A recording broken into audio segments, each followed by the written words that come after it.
Big Boss season 8లోనే tasty Teja తన eliminate అయ్యి బిగ్ బాస్ హౌస్ నుండి బయటకు వచ్చేయడం జరిగింది. ఇంకా బయటకు వచ్చిన తర్వాత ప్రతి ఒక్క కంటెస్టెంట్స్ కూడా బిగ్ బాస్ బజ్లో పాల్గొంటారు.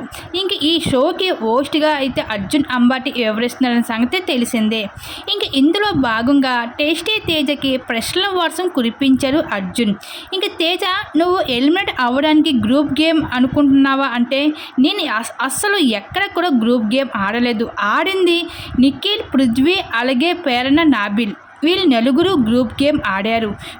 వాళ్ళని అనకుండా నువ్వు నన్ను గ్రూప్ గేమ్ ఆడుతున్నావు అని అంటే, నువ్వు ఎప్పుడు చూసినా సరే రోహిణి, అవినాష్ వీళ్ళిద్దరితో తప్ప ఇంక ఎవరితో కూడా ఉండలేదు కదా అని ఆడియన్స్ అంటున్నారు. దానికి నువ్వు ఏం సమాధానం చెబుతావు అంటే, వాళ్ళు చూసింది తప్పు కాబట్టి, ఎందుకంటే నన్ను హౌస్లో ఉన్నాను కాబట్టి ఎవరు గ్రూప్ గేమ్ ఆడుతున్నారా లేదా అన్నది నాకు తెలుసు బ్రో.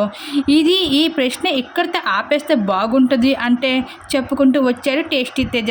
సరే మరి హౌస్లో నిఖిల్ గేమ్ ఎలా ఉంది చెప్తావా అంటే, నిఖిల్ గేమ్ చాలా బాగా ఆడుతాడు.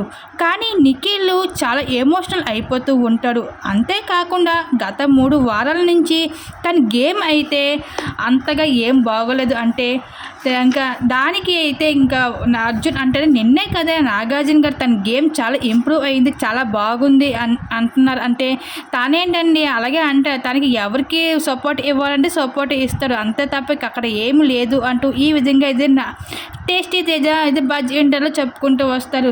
నిజంగా చెప్పాలంటే నిఖిల్ గేమ్ బాగా ఆడినప్పటికి కూడా తను కొన్ని కన్నింగ్ మైండ్ సెట్ ఉన్నది. తను ఎలాగా ఉండాలంటే అలాగే ఉంటాడు అంటే ఈ విధంగా నిఖిల్ కోసం అయితే చెప్పుకుంటూ వచ్చేసాడు. సరే గౌతమ్ గురించి ఏం చెప్తావంటే, గౌతమ్ ఓసరు వెళ్ళి అవసరాన్ని బట్టి తన రంగులు మారుస్తూ ఉంటాడు. బిగ్ బాస్ ఆఫీస్కి కూడా ఇప్పుడు అలాగనే తన రంగులు మారుస్తూ ఉంటాడు.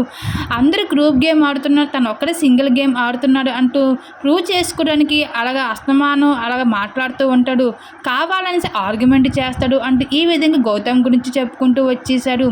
ఈ విధంగా ఒక్కొక్క కంటెస్టెంట్స్ తన అభిప్రాయాన్ని అయితే బజ్ ఇంటర్లో టేస్టీ తేజ చెప్పుకుంటూ వచ్చేసాడు. మరి టేస్టీ తేజ చెప్పిన మాటలపై మీరేమనుకుంటున్నారు? మీ అభిప్రాయాన్ని తప్పకుండా కామెంట్ సెక్షన్ షేర్ చేసుకోండి.